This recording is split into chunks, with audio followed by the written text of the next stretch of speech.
अनेकं संशयश्छेदी परीक्षार्थस दर्शकम सर्वस्य लोचनं शास्त्रं यस्य नस्तंध एव स.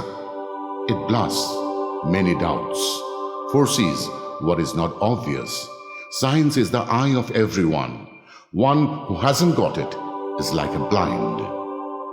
Vedic India has written these lines of wisdom, and millennial India believes to work with the same ethos. Early 20th century, Kolkata. The father of Indian chemistry, Acharya Prafulla Chandra Roy, realized the need for local or indigenous products for the country to prosper.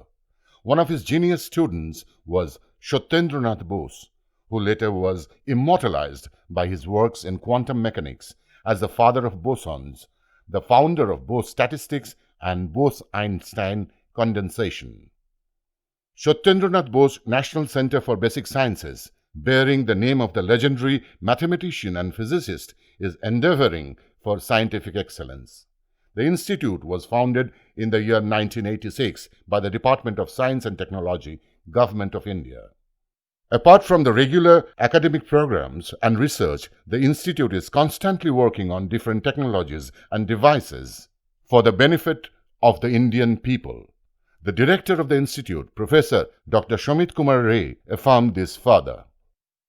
The center started with a small institute in the beginning, but over the last 3.5 decades, it has grown up to an institute with a manpower training, research, and now on the scientific innovation.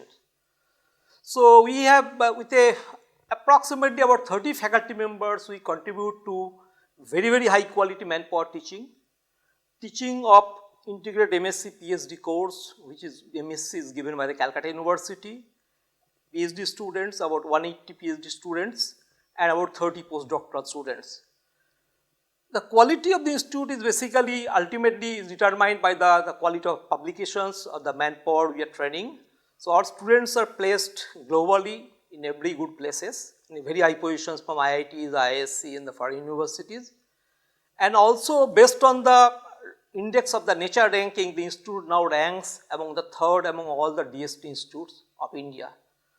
So thrust area of the institute is dynamically changed. As I said, initially started with only theoretical sciences, but now we have a perfect balance of theory, experimental sciences as well as the computer simulation. And over the last 5 years, the institute has contributed a lot, particularly in the scientific research and innovation, for which the Technology Research Center has been created by the DST. So we are really proud to be among one of the 5 institutes of DST to have the TRC project with us. And the main contribution of the scientists here is that how to take the science out of the laboratory for the for the benefit of the society. So the innovation is made, in an ecosystem is made to make in India, self-reliant India. And basically our main focus area is on biomedical instrumentations, environmental pollution, food adulteration, etc. And I am very happy to say that over the next 5 years, we have actually done a technology transfer of 6 technology transfer to the different startup companies. And not only that, a transfer, it depends upon the success of a technology, depends upon whether it is commercialized or not. So we are very happy to know that 5 of this technology has been launched commercially, and one of them actually has been taken by one of the company. We expect there will be some international market for that, and several prototypes are ready. The center has outreach to common people on many occasions like Industry Academia Meet 2018, India International Science Festival 2019, International Conference on Nanoscience and Technology 2020, Acharya Satyendranath Bose Smarak Vigyan o Projukti Mela 2020, observed National Science Day on 28th February 2020. Technical Research Center is a new wing under Satyendranath Bose Center for Basic Sciences to consummate scientific innovations and inventions to a new height. It is funded by the Department of Science and Technology, Government of India. The aim is to create an ecosystem for the Make in India initiative. Registrar of Satyendranath Bose Center for Basic Sciences, Shohini Mojumdar, has articulated the structure and work ethics of TRC. I, as the registrar of this institute, I feel very privileged to be a part of this venture, which is regarding a project which the institute has received from the Ministry of Science and Technology in the year of 2015 for a period of 5 years. The project, which is named the Technical Research Center Project, is at a sanctioned cost of 87 crore 27 lakhs and 58,000, and strives to develop various healthcare monitoring devices, water air quality monitoring and food adulteration devices, nanofabrication for quantum technology and nano devices, development of machine learning tools, microscopic understanding of switching and sensing devices. Our scientists and students at the center who are involved in this project have put in their wholehearted efforts to translate these research activities into application based tangible deliverables for both commercial purpose as well as for societal values. For the center, this is a very challenging and new kind of endeavor, and I would like to appreciate the ministry for choosing us as one of the nodal agencies out of the 5 institutes all over India to headstream this project in Calcutta. Nodal Officer of TRC, Associate Professor Dr. Shoumen Mondol, has further explained the functioning of TRC. We have that 18 translation research activity is ongoing at the TRC. We have already 6 prototypes already transferred to the startups and companies. One startup and one company already doing the commercialization of the TRC technologies, and we have also few more prototypes that will be ready soon for the transfer of the technology. They are in the user space. We have that a large pool of the manpower. We have also did that move with the National Research Development Corporation, New Delhi, Government of India, for facilitating that technology transfer. We have also moved with the Indian Institute of Management, Kolkata, a new TRC laboratory already built in the TRC for facilitating that developing, designing and building the prototypes. And we also procured the sophisticated instrumentation for the TRC activities as kept in the same roof. Noted scientist of S.N. Bose Center for Basic Sciences, Senior Professor Dr. Shomir Kumar Pal, has ushered light on the infrastructural facilities. We are the host of one of the biggest supercomputing facilities in India, and these supercomputers are extremely efficient computers. They can predict new material. A new material, for example, the new material which can be used for atomic commission or atomic department, and also this kind of material can make a new kind of car, for example. So these are one of the examples of the prediction of new material. And another use of the supercomputer is the e-healthcare. For example, that we are developing lots of instruments who are capable to be used in a remote part of India, and they can send the data, and our supercomputer can analyze the data, and then after that it can resend the signal whether the subject is having any kind of disease or not. So the use of the supercomputer is excellent idea for the state of the art technology. TRC is basically a DST funded special project. Full name is Technical Research Center, which is under S.N. Bose National Center for Basic Sciences, and the basic mandate of TRC is to cater something to the society, so that science can reach to the society in a definite manner. So that was the whole point of TRC. Now, if you ask me the group activity, like my group activity, we are working in 4 different areas. So one of them is the fundamental of biophysics, where we are trying to understand what is the fundamental physics. That's why drug is behaving like a drug. It is not a poison or some other chemical entity. So, this is one. Second one, we are also working in nano science and nanotechnology. There we are developing several sensors. We are working on solar cells and how the solar cell can be improved, the efficiency can be improved, that also we are working in that area. The third area we are working on biomimetics. So, biomimetics are not exactly biological macromolecules, but they are very effective and efficient molecules that the drug delivery vehicles and nanomedicines, so something like that we are working. And fourth area is particularly application driven basic research. Application driven basic research is very much towards the mandate of TRC, like a technical research center. And there it is not like that we are developing or we are developing something and we are trying to find out the application. So, it is something like upside down. We are trying to find out what was the problem of the society and then we are just trying to find out the solution on it. Now, let us have a glimpse on the few of the technological innovations and prototypes to mark the development of TRC. All of these prototypes have already secured patent from the Government of India.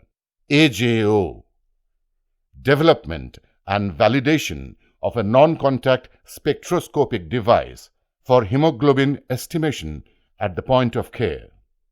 Senior Professor Dr. Shomir Kumar Pal, the principal investigator, explains the technology of the device. This is one of our products under the TRC, and this is like a one machine. That machine is called AJO machine. Like AJO means A for anemia, J for jaundice and O for oxygen deficiency. So this machine will able to tell us that what was somebody is suffering from anemia, like a less blood, or somebody is suffering from a liver problem. So that is the indication of the jaundice. And another is like a oxygen deficiency. So this is like a related to lung problem. So which is much more relevant in today's scenario, COVID-19. So what the instrument does, so instrument will give you some light to the conjunctiva of our eyes, like a human subject, and then retro-reflected light will take information about 3 body parameters like anemia, jaundice and oxygen deficiency state of human body, and data can be captured in the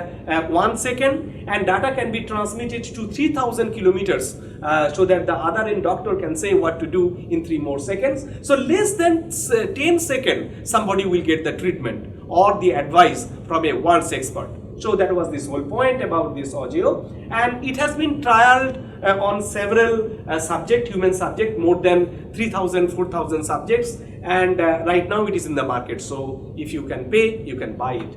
So this is like a AJO. Aniruddha Adhikari, a junior research fellow, highlights the abstract of the device. Now let me show you the machine. So this is the device and it is the software interface. At first you need to enter various informations about your patient like their age, sex, name and any other information that you requires to be printed in the report. So this is the small device which contains the parts like the spectrograph and the light source, and this is a probe which is placed on the eye and a very mild light comes from the probe to your eye and it is reflected back to the machine that is inside this body, and then you put the probe on the conjunctiva of the patient and one spectrum comes and the informations, that is your hemoglobin concentration, bilirubin concentration and SpO2 concentration is given in these 3 boxes. And there is a software that takes up the spectra and calculates 3 parameters at one go. Now in short, I can tell you what are unique about this machine. Firstly, it is the only one machine in the world that can measure 3 body parameters at one go. Secondly, it is very much economical, only 25 paise needed per test. Third, it do not need to take your blood, it does not need to touch you, it is a non-invasive, non-touch device. Fourth, for measuring by this device, you do not require any kind of expertise. So any layman, any ASA USA worker in a remote village in a point of care setting, they can measure 3 parameters at one go. Fourth, that it do not need any high amount of laboratory settings or any precise instrumentations. It can give all the parameters at one time. Fifth, that it can give the results instantaneously, because you do not need to wait for 1 day or even 1 hour or 3 hours. Lastly, it is the device that is IoT enabled. That means it can be useful in telemedicine. So we have tested it. It can transfer the data within 10 minutes to 8,000 kilometers, and any doctor that is sitting inside a city can treat a patient which suffering in the village or remote parts of our country and treat them according to the results. So I think this is invincible towards the future of healthcare of our country, and this system has been taken by a company and will very soon be in the market for your use. AJO Neo, a novel whole spectrum based non-invasive screening device for neonatal hyperbilirubinemia. Senior Professor Dr. Shomir Kumar Pal, the principal investigator, explicates the technology. If we like to apply our innovation to newborn, then it will not work, because a newborn jaundice or neonatal jaundice is really problem for our country, and it is increasing the newborn mortality rate. So that was there.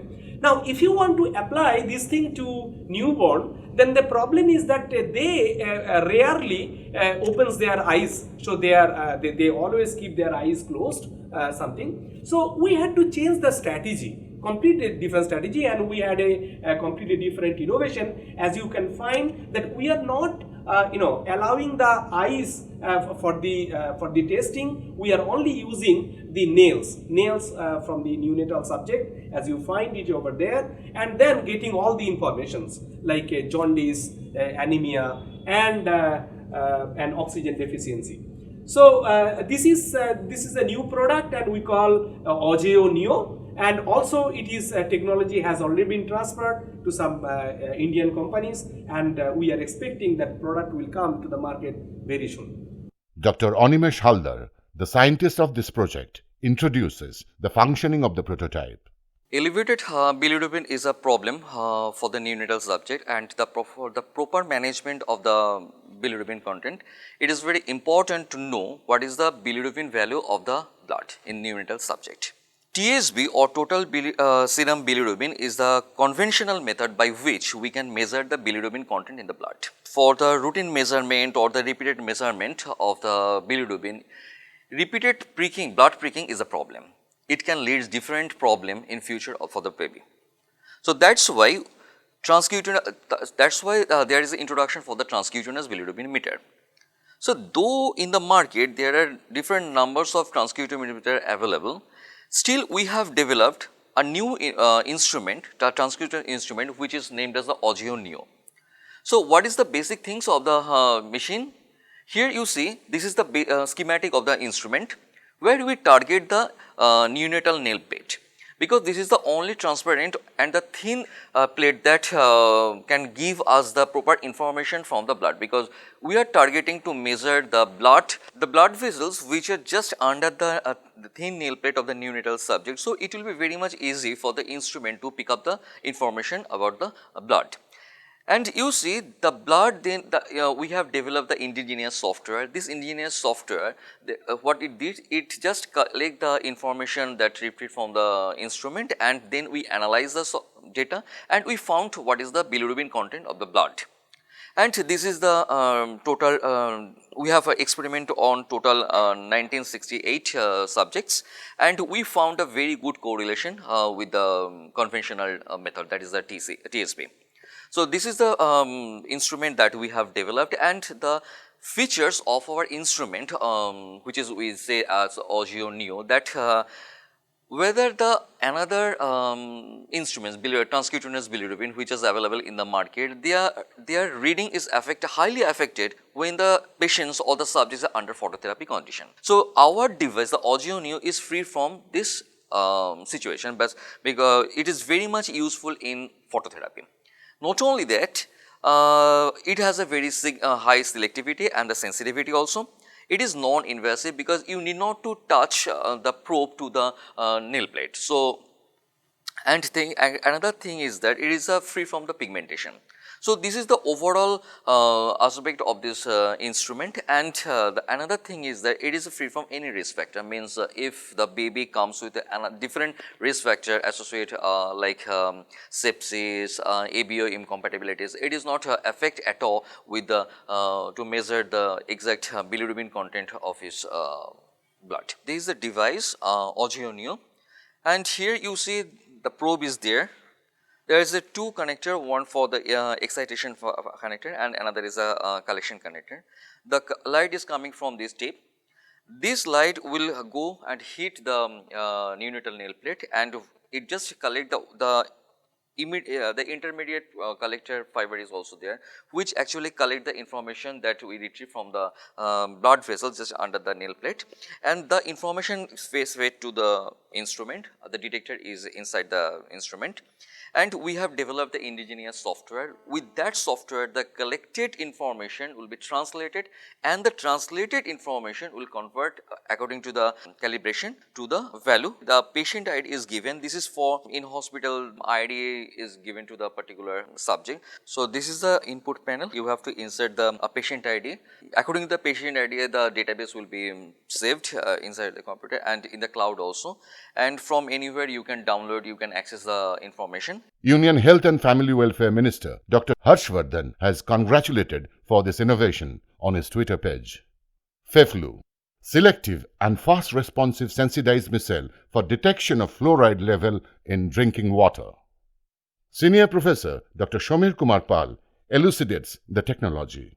This is also one of the very interesting product under the TRC. It's called FEFLU. FEFLU is the instrument which can detect the fluoride in our drinking water. You know, the fluoride is a problem not only to India, you see some other places across the world also.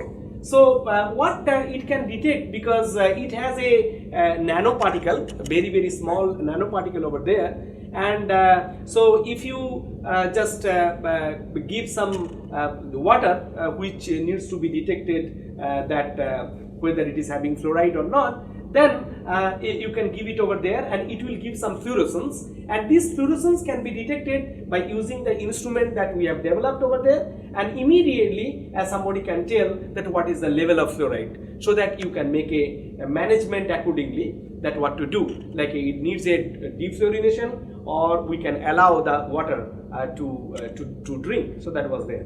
And over the time, as you know, that this is the model for model that was developed in 2018, and now this is a really GTM quality, like a go to the market quality model that we developed, and it is right now in Rajasthan center that people are using over there and detecting the fluoride in the groundwater.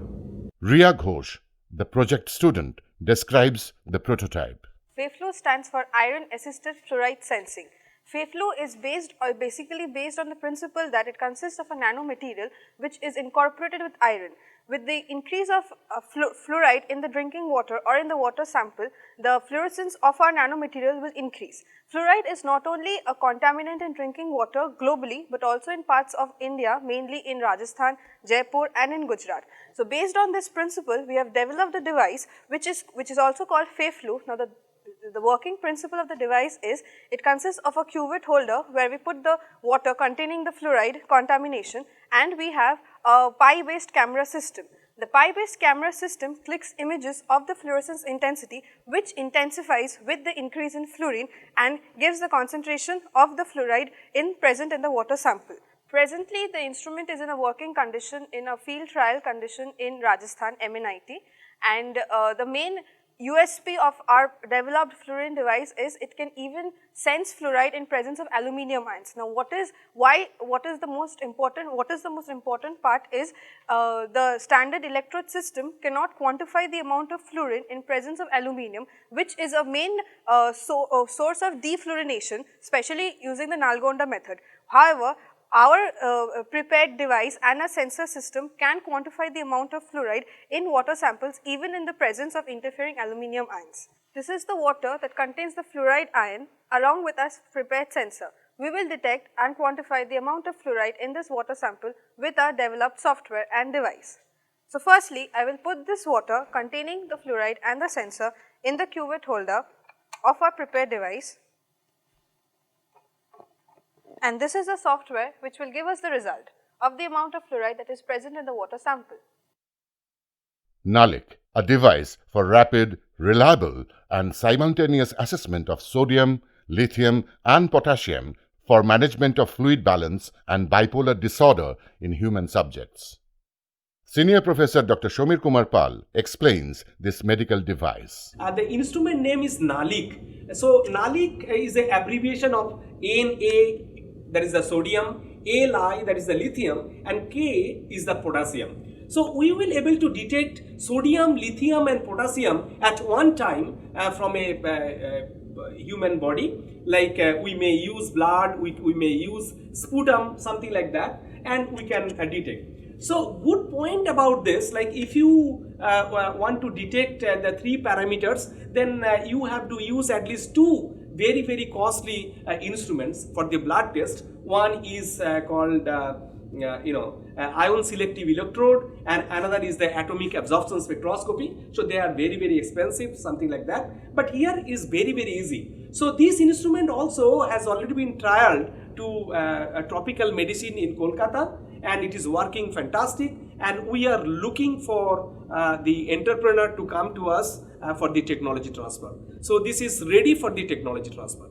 Neha Bhattacharya, the project student, derives the salient features of the prototype. We know that when there is a sodium potassium imbalance in human body, that person has to regularly go through tests to determine the level of the sodium and potassium in his body. And also when a person is suffering from bipolar disorder, that person has to go through lithium therapy, that is lithium is being injected to that person. So he has to be monitored very closely about the amount of lithium that is being injected in his body. So for this purpose, the measurement of sodium, lithium and potassium in human body at a constant basis, at a regular basis is very important. So the conventional technique that is being used for this is very painful for a person. So what we need here is that this particular device of ours use blood, but only a prick of blood, and also this is a portable device, that is we can take this device to the person, and also it is IoT enabled, that is if a person who is suffering from these kind of diseases at certain village, if we can take the sample from that person, we can immediately transport his report to a doctor who is maybe sitting at some many kilometers away to some city, and that person can be treated immediately. So for this purpose we have come up with this device, and also this device has another application is that with the constant growth of technology in our world, the batteries that we use in our mobile phones or computers, that is made of lithium ion. So when we dispose of these batteries, the lithium leach into the water or the soil. So the water that we drink, we do not know the amount of lithium level that is present in our drinking water. So monitoring of that lithium level in that water is also very important. So again, the conventional technique that is prevalent for this purpose is a lab grade and also very expensive. But our device is again a portable one. We can take this device to that particular place and detect the amount of lithium for that in that water. So our device consists of a vaporizer, which is a sample holder where we place the sample, and this creates an aerosol which passes through a closed chamber where we have two electrodes and a plume is generated over there. The emission spectrum that is being captured over there is then analyzed through a spectrometer and an indigenously made LabVIEW software. From there we can tell people the level of sodium, potassium and lithium in the sample that is being studied. This is our system. I have already placed the sample in this sample holder, as you can see, and the transformer is on. So now for taking the data, I have to switch on the nebulizer or the vaporizer, and then I will acquire the data. 5,000 data are collected at a go, and the result that is being shown over here will be an average of the total 5,000 of data that is being collected. Also, this experiment is done in a closed chamber or a dark room, as you can see, so that no other interfering light is incident on the plume. So, here as we can see, there are 3 peaks. The first one, that is the peak at 589 nanometer, this peak is for sodium, this one is for lithium, and this one, that is at 824 nanometer, is for potassium. So, we can see that the sample that I have already placed over here is because of the 3 elements that are being present, and the amount of the level of which it is the concentration of the each ion that is being present are being shown reflected over here. Bose Shield and Bose Tizer. COVID pandemic is the new curse of the century. Millions of people have suffered. Many have succumbed to death. Asen Bose Center for Basic Sciences has innovated a new face shield and sanitizer to prevent the spreading of coronavirus. Senior Professor Dr. Shomir Kumar Pal explains the uniqueness of these 2 products. This is also 2 very interesting products and very much relevant to today's context, like a COVID-19. So one is like a Bose Shield, so which is a special kind of mask. And you know that if you ask me that why we are introducing a special kind of masks where several masks are available in the market. So one reason is that you can find that people are not wearing the mask. So they are either wearing the mask over their head or on their cheek. So they are not closing their nose and the mouth. So that was this problem. And there is a 4 reasons that why people are not using the mask. One of the reasons is rebreathing of the carbon dioxide. So that was very, very severe problem. Like if you are under the mask, then you are bound to take your carbon dioxide in again, and that's why your brain is suffering from the oxygen. It's called brain hypoxia. Second problem is the humidity. So if you are wearing a spec like me, and if you are having the mask, then spec is becoming foggy. So you see that there is a problem. Third problem is the heat. Heat means that inside the mask, temperature is becoming very high. Soumendra Singh, the scientist of the project, defines the technology and effectiveness of Bose Shield. In the light of COVID-19 pandemic, we have seen that facial masks and hand sanitizers have become an important part of our civilization. Not only they are doing a commendable job in keeping us safe, but also has these days become a fashion statement. But we might have seen that some people are reluctant to use such masks and sometimes sanitizer also. Why? For this particular reason, they sometimes keep their mask below the chin or sometimes hanging from the ears. We sometimes have criticized that they are not using the mask properly, but have we ever tried to analyze why they are doing so? As a matter of fact, there are multiple problems why they are reluctant to use such masks. The problem number 1 is when we try to exhale some breath into the mask, before it gets dispersed out, and we know that the exhaled breath mostly consists of carbon dioxide. So basically before it is replaced by fresh oxygen, we are inhaling the same carbon dioxide that we are exhaling. So if for long usage of such masks, the amount of oxygen that we should be taking is not the same. In such cases, the oxygen deficiency can happen in our body, and prolonged use of such masks can also cause brain hypoxia, which is a very dangerous condition. Additionally, there are other problems. For example, when we are exhaling mask, we are exhaling a considerable amount of moisture. This moisture can cause elevated levels of moisture as well as temperature inside the mask. And we all know that, that moist skin can be a birthplace of various bacteria and viruses. Additionally, when we exhale, we put considerable amount of moisture as well as elevated temperature inside the mask. We all know that moisture, skin containing moisture can be a birthplace for bacteria and viruses. In these situations, we are more prone to bacterial and viral infections if we are continually using conventional masks. Last but not the least, such mask hinders the voice clarity. A person wearing such a mask will not be audible properly to the audience. We in SN Bose National Center for Basic Sciences, with the support of NRDC, have developed a particular product which we call Bose Shield, in which all these problems have been taken care of. It contains an active respirator and is healthy not only for the person who is wearing, but also helps in fighting the pandemic easier.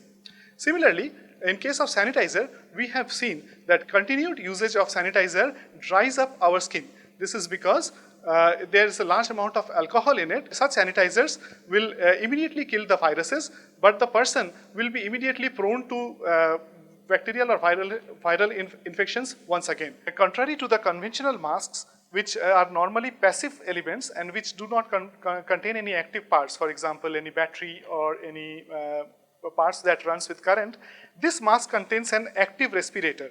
You can see this respirator is run via a USB cable and it can be connected to any power banks. We have developed the right kind of power bank here in our laboratory as well, and such mask will help you.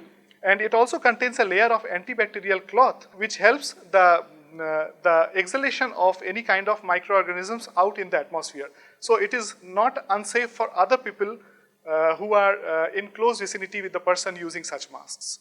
Sanitizers have become a part and parcel of daily chores in this pandemic time. Somendra Singh explains why Bose Tizer is different from the rest of the products available in the market. We have also developed a particular product called Bose Tizer, which contains a layer of ozonated omega-9, which we have developed using non-thermal plasma, which utilizes the concepts of physics, and it can be activated. If we don't do anything, it is like a normal sanitizer. It can be activated using a little shaking, and you can see that it has turned turbid. And now it is ready for use, not just for immediate disinfection of microbial disinfection, but also long-lasting protection for at least 30 to 45 minutes. Pyrobreathe, residual gas analyzer mass spectrometry for human breath analysis, a new tool for the non-invasive diagnosis of Helicobacter pylori infection, peptic ulcer, and non-ulcerous dyspepsia. Dr. Manik Pradhan, Associate Professor and Principal Investigator of Pyrobreathe, clarifies the prototype. During the last 5 years, we have been working on human breath analysis for non-invasive detection of human diseases. So in our group, we have developed a new strategy that will certainly be a game changer in medical diagnosis. So now by human breath test, it is possible to diagnose Helicobacter pylori infection, peptic ulcer disease, and non-ulcerous dyspepsia, just a breath test without any endoscopy and biopsy test. So now the question is, what is the science? So when we exhale, so there are 3000 molecular species in our breath sample. Helicobacter pylori is one kind of bacteria usually found in everybody's stomach. In India, more than 80% people have this bacteria in their stomach, and more than 50% of world population carry this bacteria in their stomach. But the interesting thing is that this infection is often asymptomatic. Most of the time, you really don't face any kind of sign or symptoms related to this bacteria. So therefore, early detection is very important. The standard method of detection of Helicobacter pylori infection is endoscopy and biopsy test. So you all know that it is extremely painful technique, and this kind of methodology is not suitable for early diagnosis and follow-up of the patient. So that's why we have developed a new strategy. Without going for an endoscopy and biopsy test, we can tell whether a person has H. pylori infection in their stomach. Also, we can tell the person is suffering any kind of gastrointestinal symptom, that is peptic ulcer disease. So we have developed a new strategy, what is called the Pyrobreathe. Pyrobreathe system works on the basic principle of mass spectrometry. So this system tracks the different breath-print masses in human breath samples. So from the analysis of breath-print masses, we can really tell whether a person has H. pylori infection or peptic ulcer disease. It is a non-invasive technique. There is no pain, there is no cross-infection.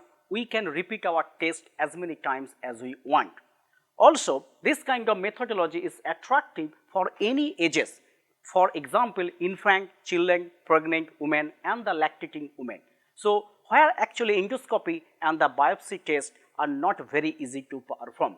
So, using this pyrobreath system, it is really possible to detect various gastrointestinal symptoms without going for any endoscopy and the biopsy test. Debatri Ghosh, the project assistant, explains the mechanism and procedure of PyroBreathe. I am going to show you how the patients are instructed to blow into that bag.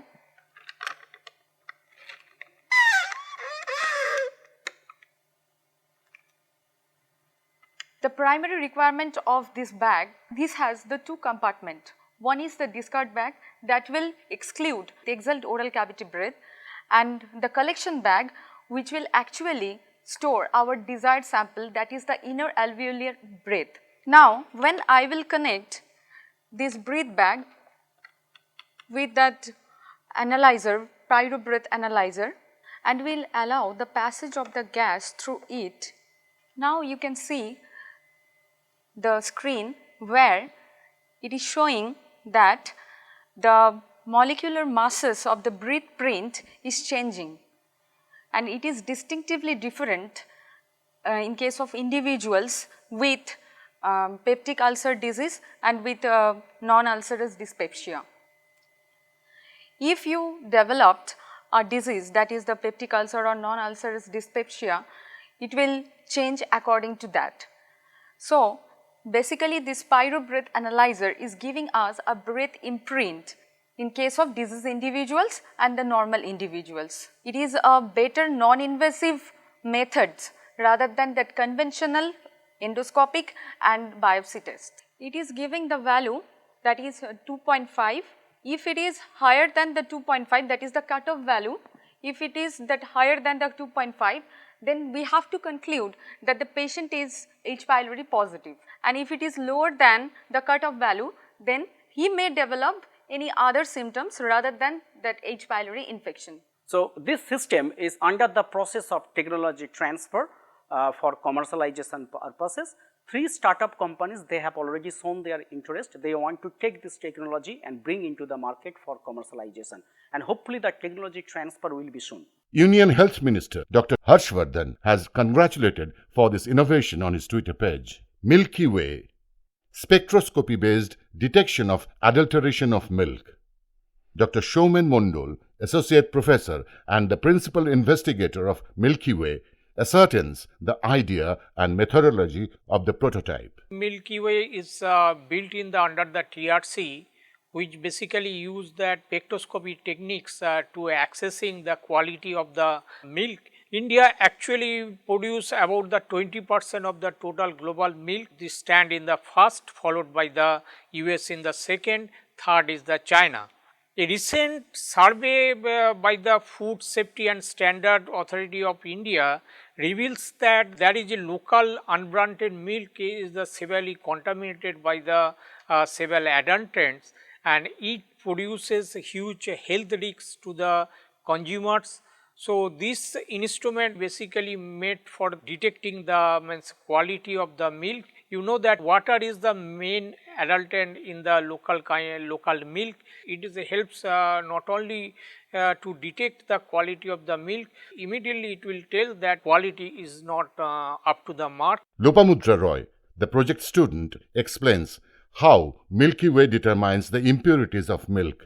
In this TRC project, we have developed an indigenous prototype called Milky Way. We all know that milk is a very important healthy drink from kids to old, but there is a bad practice all over the world that to adulterate the milk using different types of unhygienic particles to make gain, which create health hazards among all the populations. This device is able to detect the adulterated milk using spectroscopic technique. This device name is Milky Way. So, mil means measurement, Q means quality of the milk, and the way means the retailing processes. For this work, we have used riboflavin as a biomarker, which is omnipresent in all kinds of milk from animal to plant origin. Here also this riboflavin is also known as vitamin B2, which we have used as a potential biomarker. This macro biomolecule has its absorption peaks near around 371 and 440 nanometer and its emission peak near 520 nanometer. This is the emission peak of the riboflavin. Emission of the milk, cow milk, soy milk, this is the animal milk, this is the plant milk, and both of the milk has the same emission peak, which is the proof of the presence of the riboflavin in the milk. Then we start to check the consistency of the property of the biomarker riboflavin. For that, we first dilute the milk by 50%. Consequently, what happened? This emission peak reduces by its magnitude. Then we start to add different additives like vegetable oil, sucrose, urea as adulterants one by one to rebalance the SNF. But in none of the cases this value is regained. So, this phenomena firmly proves that we can use riboflavin as a potential biomarker. This is the instrument we made, Milky Way. If we can run once, this is the adulterated milk, I put it here. Then if I run this one, it will show immediately the result. This dot which is blinking is the sample. This sample does not fall in those categories because this is adulterated already. This is how this instrument works. CAP nanoscope. Chromogenic functionalized silica nanoflower composites for the detection of carbon dioxide. Dr. Shubhra Jana, the scientist and the principal investigator of CAP nanoscope, a selective carbon dioxide sensor, derives the prototype. These days, millions of people are suffering from COPD disease, that is chronic obstructive pulmonary disorder, and this is the third leading cause of death in worldwide. There are several causes for COPD disease, but the major cause is smoking. Children are also suffering from COPD disease, and that is because of the growing air pollution and because of inhalation of dust particles through breathing. CO2 has been demonstrated as a biomarker for COPD disease. There are different instruments or techniques available in the market like lung function test, capnometry test, etc. But all are very expensive and have several drawbacks, and here our innovation comes. We developed a spectroscopic based tools, that is device we called CAP nanoscope, and this CAP nanoscope basically where we are using the composite material, that is a silica based nanoflowers materials, and this silica nanoflowers is colored and show that during the adsorption of CO2 it changes the color and became colorless, so that we can visualize through our naked eye. And this is, you can see the silica nanoflowers, and we said this is our sensor material. First we recorded the absorption spectrum using this paper strip of the material, and then we held through a mask through the exhale human breath where it interacts with the CO2 with this paper, and again the measure the absorption spectrum. Now difference between two gives us the concentration of CO2 present in the breath or any sources, and here as we are working on COPD disease, so we are basically measuring the concentration of CO2 present in the breath, and then we estimate the concentration of CO2, and so that we can say that the person is really suffering from COPD disease and he needs oxygen supplements. Saurav Ghosh, the scientist of CAP nanoscope, describes the experiment and the result. We use this strip with silica nanoflower and take the absorption spectrum. After that, this silica nanoflower with this strip actually exposed to carbon dioxide through mask, and again we check the absorption spectra. Now from the difference of this absorption spectra, we can calculate the concentration of carbon dioxide, and from that we can say the COPD positive or negative for a patient. Ammo Watch, fast response paper-based visual color change gas sensor for efficient ammonia detection at room temperature. Dr. Bonali Ghosh Shaha, Scientist F and principal investigator of Ammo Watch derivates the idea of the watch. Why we have chosen ammonia? There are several issues, because ammonia is one of the hazardous gas in the environment. If it reaches the above acceptable limit around 25 to 30 ppm, then it will cause severe problem at human health. It may cause to the skin eruption, then eyes and lung may get affected. So it is very much needed to detect this type of gases so that we can help to the public. Another important aspect of these gases is the trace level of ammonia is very much essential to detect in case of food processing and in case of fertilizers and chemical industries. In these cases, this type of trace level of ammonia detection is very much essential. Another one, ammonia can be used as a biomarker for the disease detection, like kidney disease, dialysis, all these cases, ammonia can be used as a biomarker. So it is very much important if anyone make a ammonia sensor by a simple, robust and inexpensive way, so that we can mitigate the public health hazard using this sensor. We make a product that is Ammo Watch, this is the black one is the material. Believe me, this has been done on a piece of paper, very easy piece of paper. This material has been grown, and this material, if ammonia is coming on it, then the color has been changed to yellow. So by seeing visually, no instrumental help is needed in this material, no training of the people is needed. Only if you work, the people are working in the industry, they wear it, and if they go to the working in the ammonia prone area. Abhishek Maiti, the PhD scholar, explains the function of Ammo Watch. This is a black color sample, and when it comes into contact to ammonia, it will change its color. You can see it. This is how we can detect ammonia in the atmosphere. Any worker working in some places where the ammonia is leaking, so if they wear it and if they see the color is changing, they can leave the place and the life will be saved. So this is our main motivation, to save people in the society. Ammo Watch has already secured the granted patent certificate from the Patent Office of Government of India. PiezoCell and PiezoSensor, piezoelectric nanowires for energy harvesting and sensitive motion.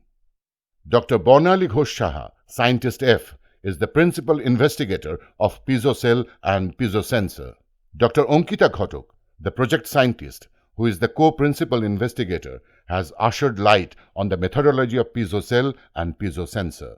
Energy harvesting, what we know is to capture the external sources and to capture those and store in certain and small electronic devices, so that we can use that stored energy to lit a light, or in order to drive the wearable electronics, or in case of we can convert it to the electrical energy.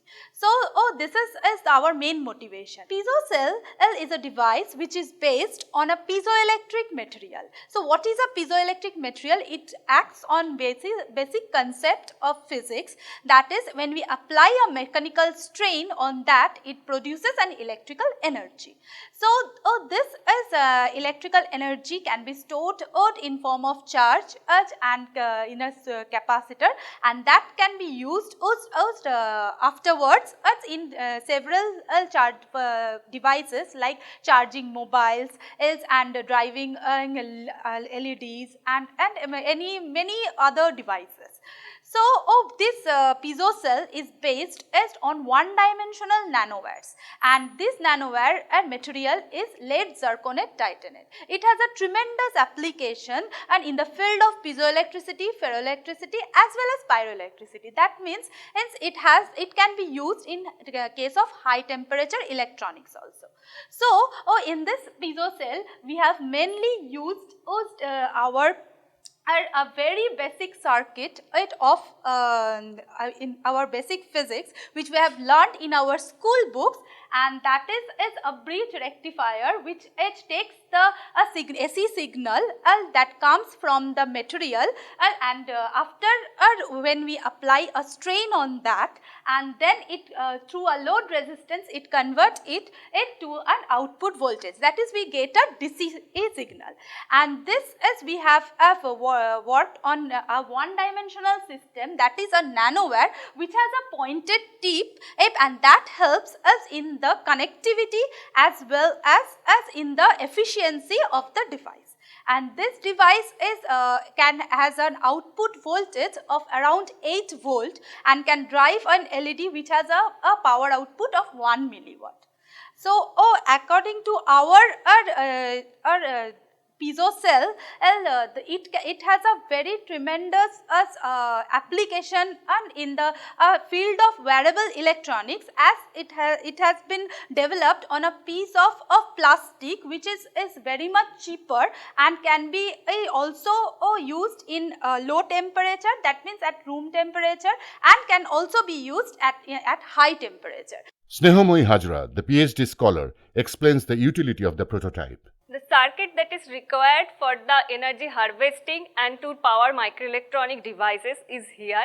It is consist of 3 parts. One is the piezoelectric nano generator that harness the wasted mechanical energy and convert it into useful electrical energy. And the second part is the bridge rectifier that convert the AC output from the piezoelectric nano generator into DC output. And third is the storage part, that is it can the energy that is captured from the piezoelectric nano generator can be stored in a supercapacitor. It can charge the supercapacitor up to 5 volt within 40 seconds. That is a very challenging and very novel thing. That is the piezo cell that we have developed can deliver output voltage near about 8 volt, and that whole the energy can be stored in a supercapacitor within 40 seconds. That is useful to drive any microelectronic devices for battery charging application and any other healthcare devices where we don't need any external power source. Piezo cell and piezo sensor has already secured the granted patent certificate from the Patent Office of Government of India. The translation of technology is of paramount importance for an institute like S.N. Bose Center for Basic Sciences. Senior Professor Dr. Shamir Kumar Pal commented on that part too. Our main idea to solve a problem. So the instrument is already made, and we trialed on more than 3000 neonatal subjects, and it is in the market. Because one of the startup companies, South Indian startup companies already transferred the technology, and they are not only bringing the instrument to the Indian market, they are thinking to bring the the instrument from Canada and also Japan. AJO. So this instrument is also in the market. One of the startup companies recently transferred the technology, and they started making the instruments in India and started selling to different government agencies. Recently we transferred 2 more technologies which are very relevant in the context of COVID-19. One is Bose Shield and another is Bose Tizer. Bose Shield is a special type of mask that will solve lots of problems. So improvising nanotechnology, we developed Bose Tizer. So that was also solved lots of problems that was being created by existing sanitizers in the market. Union Minister of Health and Family Welfare Dr. Harshvardhan specially tweeted to congratulate the transfer of technology of Bose Tizer and Bose Shield. In addition to the technologies delivered and the prototype developed, the scientists of TRC are also working on the development of technologies, state-of-the-art computation for important indigenous materials, development of light-operated microactuators, enzyme catalyzed for treatment of industrial effluents, development of sensors and optoelectronic devices.